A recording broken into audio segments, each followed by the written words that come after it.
بسم اللہ الرحمن الرحیم، السلام علیکم ورحمۃ اللہ وبرکاتہ۔ یہ جو زندگی ہے یہ ایک کتاب کی طرح سے ہے۔ ہر روز رات کا اندھیرا مٹتا ہے اور صبح کا اجالا جگمگا دیتا ہے پوری دنیا کو، اور یہ رات اور دن کے کھیل میں بالکل ایسا نظارہ لگتا ہے کہ جیسے زندگی کا ہر دن کچھ نہ کچھ نئی چیز سکھانے کی کوشش کرتا ہے۔ شرط یہ ہے کہ ہم سیکھ رہے ہیں کہ نہیں سیکھ رہے ہیں۔ کیسے سیکھتے ہیں ہم؟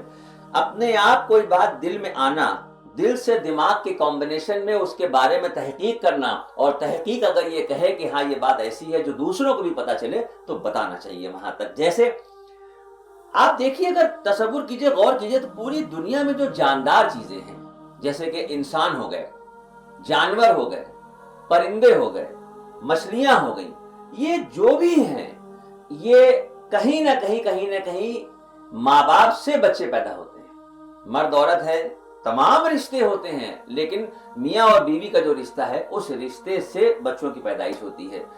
چرند پرند کا یہی حال ہے، جانوروں کو یہی حال ہے، اور مچھلیوں کا یہی حال ہے۔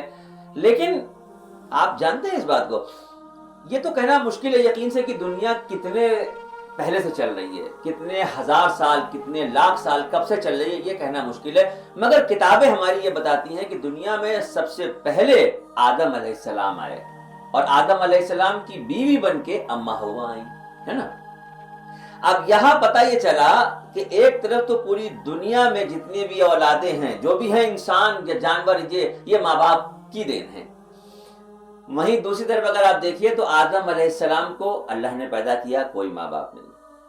آدم علیہ السلام کے الٹے ہاتھ کی پسلی سے کچھ نکالا اور وہاں سے اما ہوا کو پیدا کیا، یعنی کوئی ماں باپ نہیں۔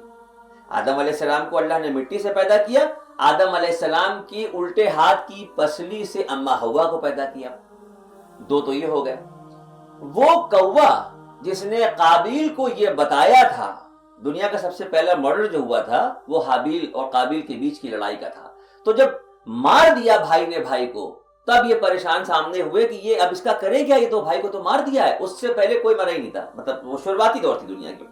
تو ایک کوا آیا تھا جس نے اپنی چونچ سے ٹھوکر مار کے گڈھا کھود کے یہ اشارہ دیا تھا۔ ایک مطلب وہ کہانی کچھ اس طرح سے ہے کہ ایک کوا کسی مرے ہوئے کوے کو اپنی چونچ میں لے کے زمین پہ اترا، اور اس نے اپنی چونچ سے ایک گڈھا کھودا اور دھیرے سے مرے ہوئے کوے کو اس میں لڑکا دیا۔ قابیل نے دیکھا تو سمجھ میں آ گیا کہ ہاں کیسے کسی کا انتقال ہو تو کیسے دفنایا جاتا ہے۔ تو ایک تو آدم علیہ السلام ہو گئے، اما ہوا ہو گئی، وہ کوا ہو گیا۔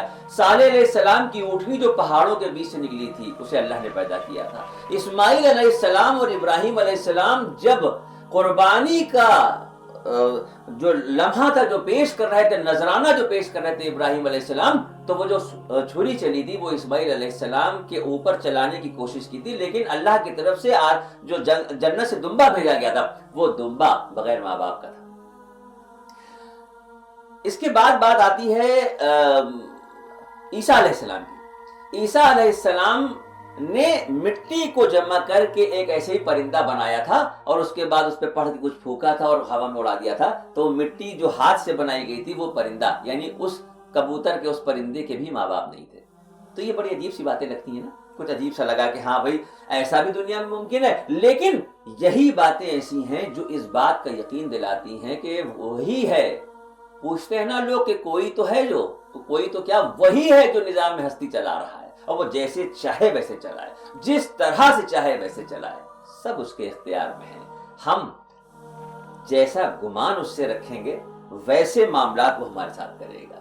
تو کیوں نہ ہم اچھا گمان رکھیں، کیوں نہ ہم اس طرح سے اس سے گر گرا کے دوستی کی طرح سے کہ پروردگار میرا وجود تیری وجہ سے ہے، میرے مولا تیرے سوا میرا کوئی نہیں ہے، پروردگار تو ہی تو میرا رب ہے، تو ہی تو پالن ہار ہے۔ تمام دنیا میں کرشمے اور معجزے دیکھنے کو ملتے ہیں، ہمیں بھی اپنے فضل و کرم کے سائے میں رہنا۔ السلام علیکم۔